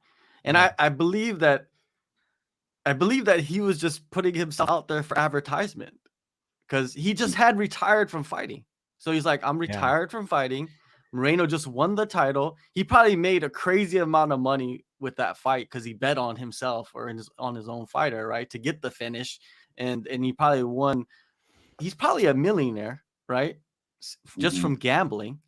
And he just wanted to get his Discord out there and get more members, because I think he was charging $50 per person per head for his Discord, and at the most it was 5,000 people in the Discord. Jeez. $50, 5,000 Yeah. people. How much? Who can do the math? Chris, That's hurry a lot up, of money. please. Is that like $25,000 a month? 250,000. Too many zeros. Even if it's $25,000 a month just to have a chat room, Dude, that's crazy money to me, right? Like, yeah. I'm not making $25,000 a month, not even close. You know what I Yeah. mean? So it's and he said that, right? He said that he has a Discord, he charges this like he was advertising himself basically. And Mhm. I think he didn't know the laws. He doesn't know the laws. And Mike, you mentioned he just burst onto the scene and started making money off this. And maybe that's why. Maybe that's why he came out, and because he didn't know and nobody was advising him. And he talked about this, like, remember in the interview, he talked about this secret guy that is his mentor that doesn't. Yeah. Who is that guy? I Is he honestly don't know. gonna come out in the investigation? Because he Uh, could. I think he might. Yeah, It's like, What a mess. it is a mess. And I'll be interested to see what ends up happening, to be honest. And Yeah. the other thing is the mainstream media. I don't know if they're necessarily picking up these stories. I haven't necessarily seen it in mainstream media, but once it ends up happening, I'm sure it'll be out there. But I Oh, want to find out what type of timetable we're talking about, because MMA has picked up so much steam in the past few years. I mean, I remember going to like Pride Fighting Championships back in the day, and being at early UFC shows where you could just walk right into weigh-ins and chat with the fighters when they're about to get on the scale. And it's been just with the growth of the sport and Fox Sports and then ESPN and Fuel TV and all these different watching it explode. I'm sure it'll be big news once the verdict is in, but we'll see. I have heard things swirling, but I have no idea what's really going on behind the scenes. The other thing is Cross, I haven't heard one peep since who was the fighter that Miles fought Johns.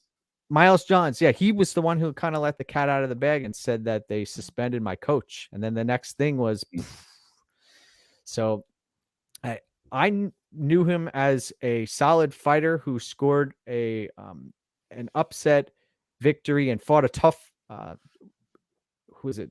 Giles. Yeah. He fought well in that fight, and then lost. yeah, and I think that was in Texas. That was also a controversial scorecard long Yeah. time ago. And then the Moreno fight, and I haven't interacted with him before, and I have no idea what would possess someone to make those type of decisions if they did. So it's an interesting situation. Looking forward to seeing what ends up happening. It is. And Podge, man, he said high $2,000 roller accounts were $2,000 a pop. Oh, That's goodness. nuts, man. But if he was giving information, well, he was giving information. That's clear as day, right? That he was giving information. I don't know if it's insider information, but just his analysis of fights.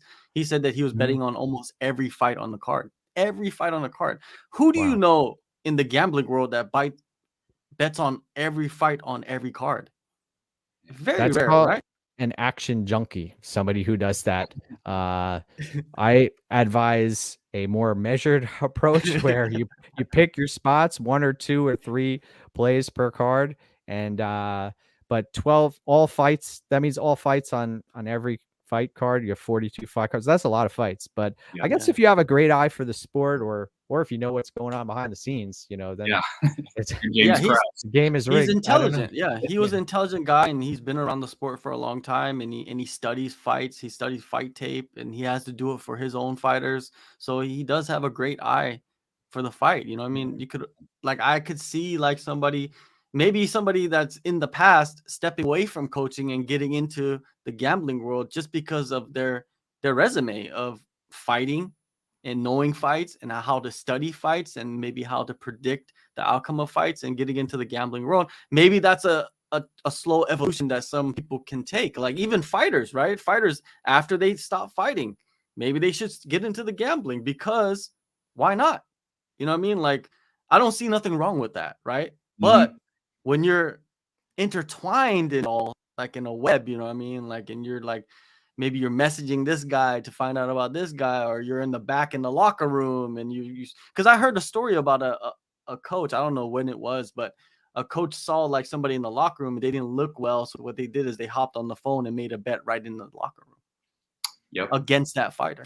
There's a story around about that. And that's probably happened. I'm just saying speculation many times in the past, because now on the phone, you can make bets instantly, right? Instantly. That is while correct, the fights are going on. So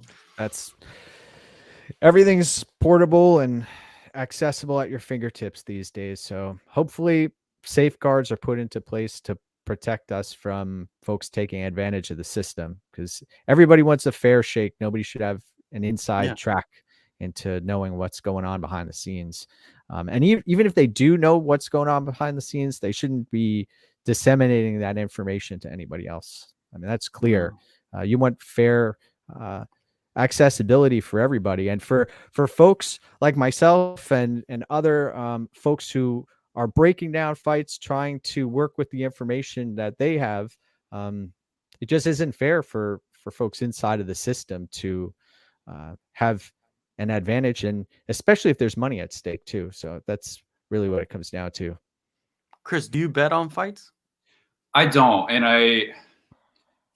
I'm tempted to all the time, because probably like every other guy that is out there, I feel like, oh yeah, I feel like I could make some good money. I feel like I know more than 50% of people about MMA, and so I could probably make some good money off of it. I don't know, maybe someday I will, but right now I don't, just because with personal choice for me and my media journey, I worry about how it would impact some of my who I back in the media. That's just me and my personal journey. I don't have a problem with other people doing it, but it is always right there, and it's something I think about a lot. Me too. I've been thinking about it for years. You know what I mean? Like, I just can't bet on fights conveniently because I'm in Korea and gambling is illegal even online. So, there, of course, there's VPNs and all that stuff, but then you got to connect accounts to, and that could be somewhat confusing as well. But I think about gambling on fights all the time, even especially, but I would never give advice on gambling on fights. That's just not who I am. That's just not in my position. I'm not like Mike. Mike goes into the, you know what I mean, so to say, and studies it really well and gives out great advice. Me, I'd probably end up giving the wrong advice. But I know certain fights and certain odds are coming out. I'm thinking like, what? That sounds crazy. I would jump on those bets. You know what I mean? Especially like the last weekend, the Renat, the odds on the Renat fight. Like, I would have jumped on that, right? Because I know that is a bad stylistic matchup, and I feel like high probability that fight is just going to go to the ground and the dude's going to keep him there for the whole time, or even just get a finish.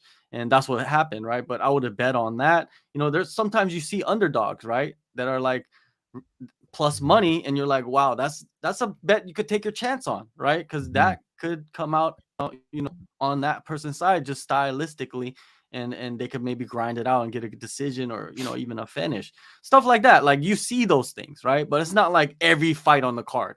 Like every fight on the card, what you want to look for, John, what you want to look for, there's something called implied probability, and basically the odds, they have implied probability calculators that you can download on your phone. There's websites, etc. And the implied percentage of win probability, you have to, or the odds that you have. So there could be -200, etc. In fact, I don't have my mug in front of me, but I have a mug that has the percentage, outcome, and the odds. And you want to find value there. So if you see odds that are off, like you suggested, then that's what you want to go after. And there are many spots on, or there are many opportunities to be had, but you have to try to assess, of course, all of the different variables, and there are many of them. And one of them is also, to be honest, to listen to your interviews that you do with your fighters on a consistent basis. If we're talking about game plans, changing camps, weight classes, injuries, etc., they are all ingredients in the recipe for capping a fight. Of course, fight footage, etc. And this is where the hours and hours of homework go in before pulling a trigger on any type of bet. But you also mentioned how it's accessible on your phone, but we also see it mentioned on the broadcast as a fighter's walking into the octagon. They talk about the odds. They also have like Anik, etc. They talk about different parlays that could have potentially hit, or someone made a big bet here, and it posts right up on the broadcast itself. So it's everywhere nowadays, and I don't think it's going away anytime soon. I'll say that. So it's only getting bigger. It's only getting yeah. bigger. And it's only being legalized in more places around the world, and the UFC wants to take full advantage of that, and that's why they have to sweep this controversy under the rug fast and find somebody that's not in the UFC, right? Like somebody that's the UFC is most likely not involved, right? A third party, and then that cloud will be pushed towards that person, which is, I don't want to say a scapegoat, but which is the person that's going to take all the heavy artillery in this when it does become mainstream. Because once the investigation and the information comes out, I think that's when you're going to see like the New York Times, the LA Times, you're going to see maybe even CNN. I think it's going to get to that level. This is my prediction on this. Once somebody is guilty of wrongdoing and you see the web of like the people involved and the major players outside of MMA and just in the gambling world, because those names could come out as well, then it's going to be something huge. And the UFC has to do damage control, right? Because why gambling is always going to be part of it. DraftKings, and crypto is involved as well, right? So many people are gambling with crypto nowadays, right? That's what they want to do. And crypto.com and all these big companies, right? So Chris, do you see that happening, man? Because this is what I'm a spectator, and I'm like people like to say your popcorn is there, and you're just I don't want nothing bad to happen, but you're there for it. Yeah, and it's just like betting is just bringing so much money into the sport. Fighters are getting more money from it. Media is getting more money for it because all of a sudden all these people are tuning into our our podcast shows like these and tuning into Mike's analysis, things like that.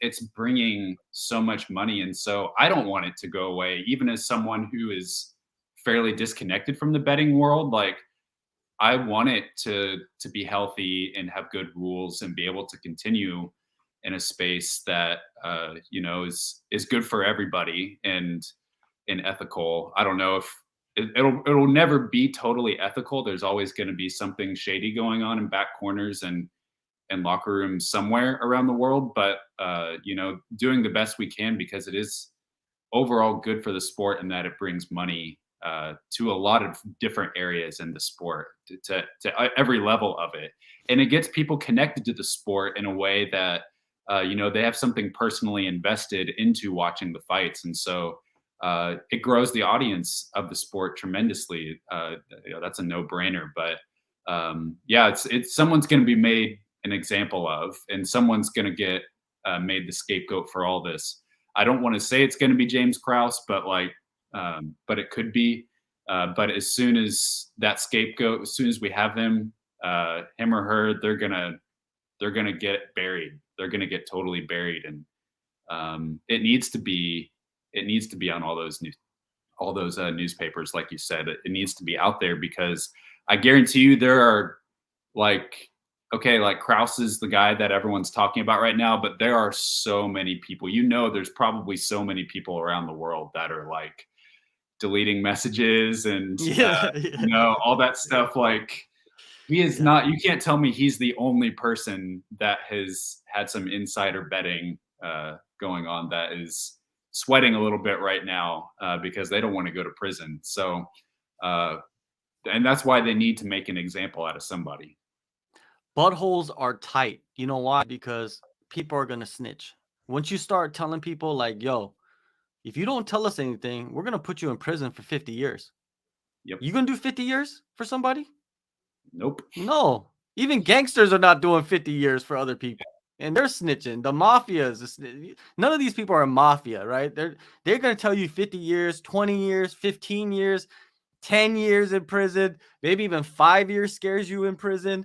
You're gonna tell everything you know to get out of it, right? And that's what the feds love to do. And if the Fed investigation is going on like a regular Fed investigation, that's what's going to happen. And we're going to see people's names come out. And that's when it's going to blast onto the mainstream media. And, but until then, it's all speculation. James Krause has not come out and said anything publicly. And all we can go off of is the actions of people and what's happening, right? What we can prove right now. And, but from what Dana White has said, people are going to go to federal fucking prison. That's what he said. So I don't know, Mike. But Mike, you know, you're involved in the gambling world, and you give advice, and you study, and you spend so much time and invest so much time. I feel like you're the one that kind of looks at this and is more cautious than anybody else, because I'm just the guy that interviews fighters, right? It's not like I'm involved in it at all, but it affects you more, I think. And I think for someone like you that's honorable, I hope it doesn't like affect that industry like in a terrible, terrible way. We'll see. Yeah. We'll see. One of something I enjoy is just helping others make money, basically, and provide. It's the competitive spirit when it comes down to it. Just knowing that you can predict the outcome of an event, and it's a passion that I've enjoyed since I was a young teenager, watching the first UFC event, and I remember just saying, "Oh, this guy's going to be this guy," and that's how it came. That's how it came to fruition. I remember sitting with my dad when Razor Ruddock fought Mike Tyson in the mid '90s, and they had a rematch. And Razor Ruddock, I said, "Dad, I think Razor Ruddock's gonna hang in there and give him a good fight." And then watching all the UFC events, and then just through the years, how this has evolved. I kind of had an eye for the sport, and just trying to make a passion help a lot of different people. And how I look at it is one fight at a time, one opportunity at a time, and everything in moderation too. I don't think it makes sense to risk too much and take things. How do I want to put this? Put things in perspective, right? If you have a budget that you allocate for betting, make sure it's a moderate budget, that you aren't putting your financial well-being at risk. It should be a small amount, and you don't want to jeopardize that or anybody else's money. So if you have a passion, you know what you're doing, go for it. That's my take on it. It's a great way to end it, man. Positive words, man. And yeah, please, if you have a gambling problem, go talk to somebody, call a hotline. Don't get too deep into the weeds and ruin your life. Have fun with it. You know what I mean? And research it. Don't just go somewhere and just place bets blindly, because then you're just an idiot that wants to ruin your life on purpose. Everybody go follow MMA Ecosystem on Twitter, Instagram. Go go subscribe to his YouTube channel, Mike MMA Picks. Go follow him on Twitter. And what channels are you on right now, Mike? What YouTube channels? I host a morning breakdown show at MMA Oddsbreaker, and I also have my own personal YouTube channel. But a lot of the work that I do is through Twitter itself, and I put my thoughts and analysis out there. Try to break down every fight on just about every card, and been at it for a while. It's a labor of love, but best bet would be to just follow me at Mike's MMA Picks on Twitter. That's the best bet. There you go. Chris, anything else? Final words? No, yeah, good stuff, guys. I really enjoyed that. And Mike, I love hearing your perspectives, because the gambling world is something I so rarely get into. And so I really appreciate hearing your insights from that.